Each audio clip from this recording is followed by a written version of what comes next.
Shabbat shalom. It happened that a young man named Naphtali did something that many Jews before him had done. He started a collective, a place where Jews could come together to work the land, to be surrounded by a sense of Yiddishkeit, with Yiddish culture and language, Shabbos and Yom Tovim, a celebration of Jewish text and tradition. But unlike the many Jews who came before him, who had done the exact same thing before him, his undertaking was met with head shakes, confusion, and even ridicule.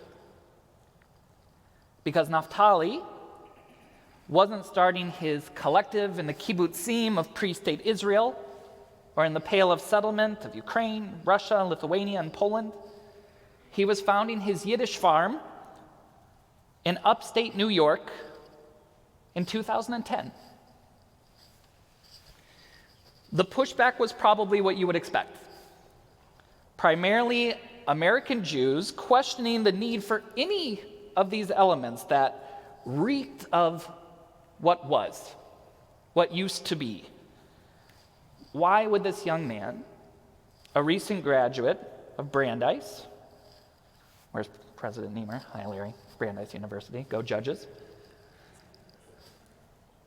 Why would this Brandeis graduate go from the major centers of East Coast Jewry and travel up to Goyish country upstate to create what in essence could be seen as a shtetl in the 21st century? Why farming? Why Yiddish? Why communal living and learning? 7 years before Yiddish Farm was founded, a recent graduate from the Jewish Theological Seminary named B'nai did something that many Jews before her had done.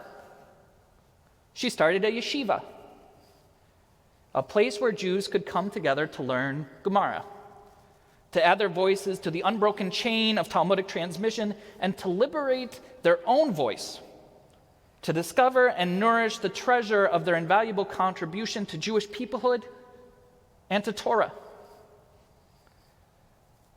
But unlike the many Jews who had done the same thing before her, her undertaking, her vision, her dream was met with head shakes, with confusion, and even ridicule. Because B'nai wasn't opening a yeshiva for ultra-Orthodox Buchers in Brooklyn. She was founding Svara, a traditionally radical yeshiva based on a textual philosophy of change and disruption through the lens of queer and trans Jews.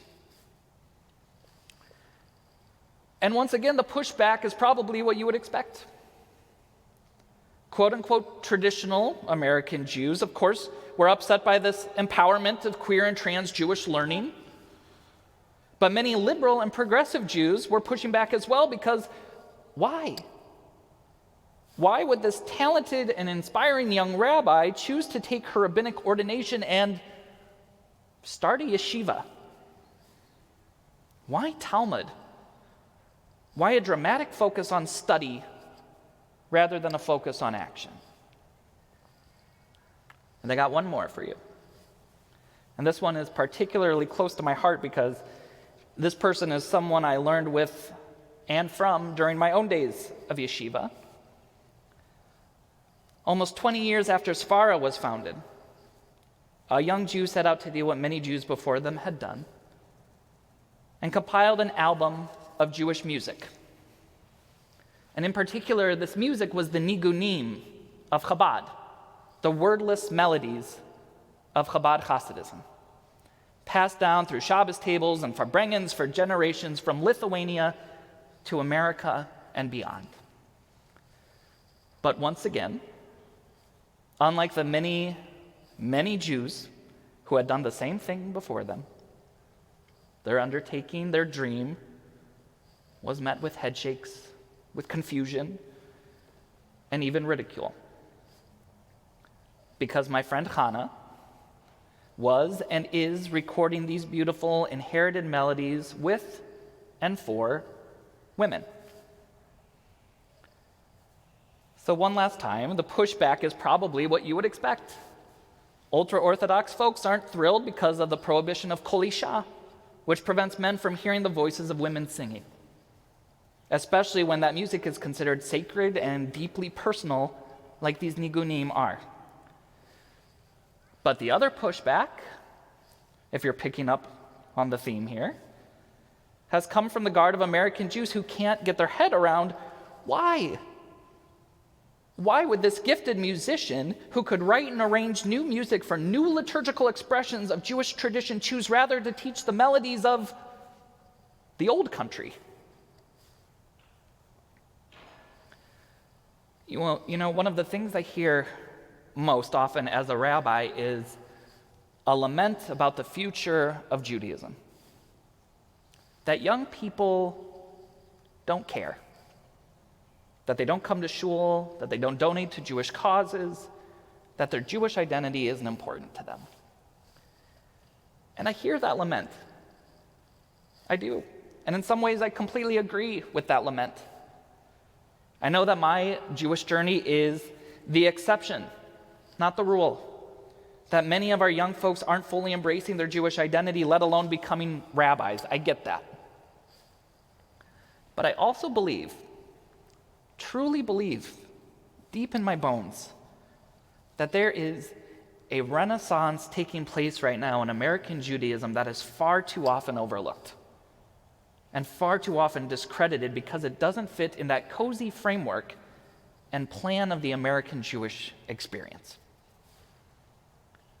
People much smarter than I have written and spoken about the trajectory of Jewish life in America, about assimilation, about intermarriage, about secularization, and the different points of meaningful Jewish engagement based on demographics around our country.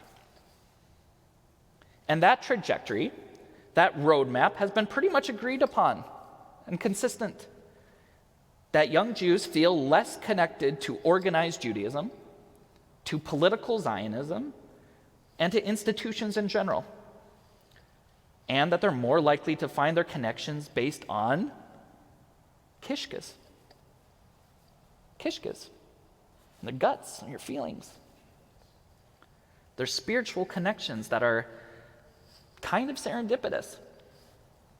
That those moments when it's the right place and the right time, that their hearts are taken aback and then filled, are the moments that matter most.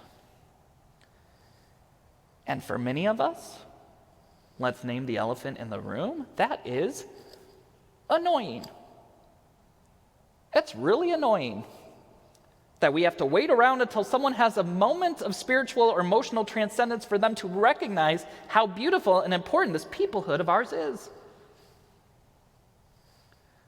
But you know what? That is so profoundly Jewish. That's profoundly Jewish. It just feels a little bit different because our world feels a little bit different. And it is when our world is changing most that Judaism, without fail, seems to rise to the occasion and present new modes of prayer, of community, of connectivity to help us navigate all of those changes, all of those uncertainties. Even if it's not what we thought it would look like. Even if it feels in some ways like we're going in circles, reaching for things, for moments, for melodies, for ideas and philosophies that might feel antiquated or even archaic to some of us. Yiddish in upstate New York, Chabad Nigunim.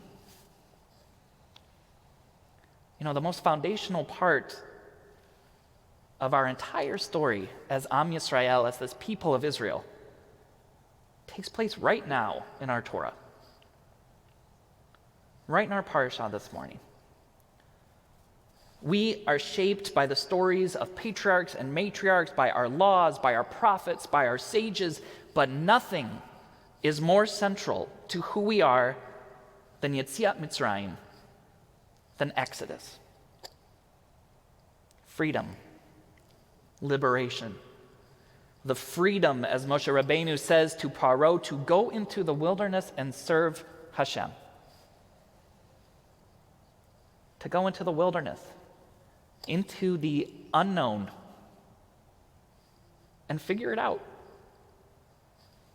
Whatever comes next, together as a people.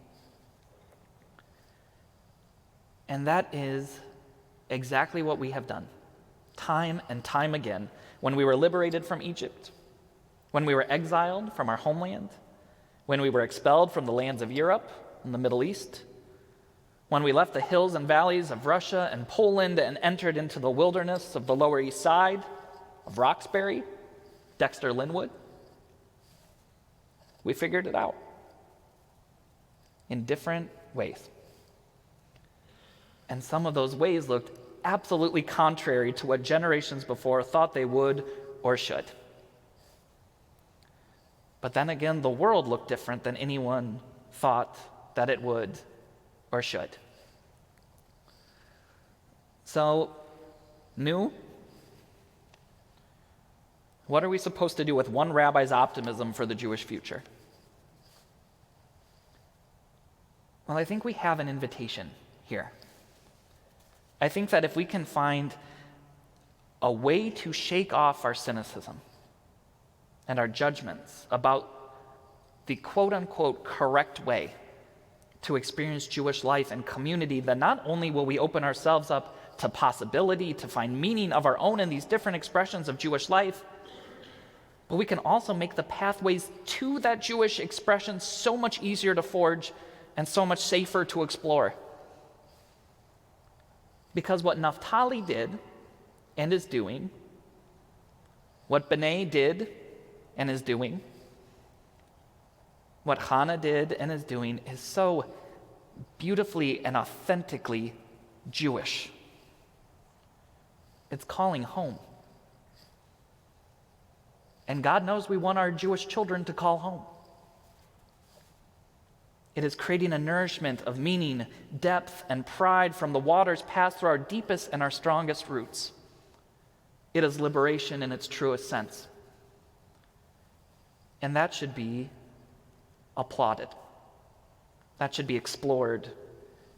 And that should be celebrated because that is who we are. At our core, at our essence, we are children of the Exodus.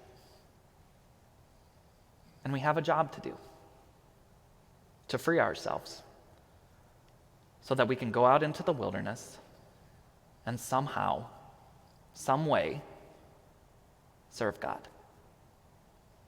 Shabbat Shalom.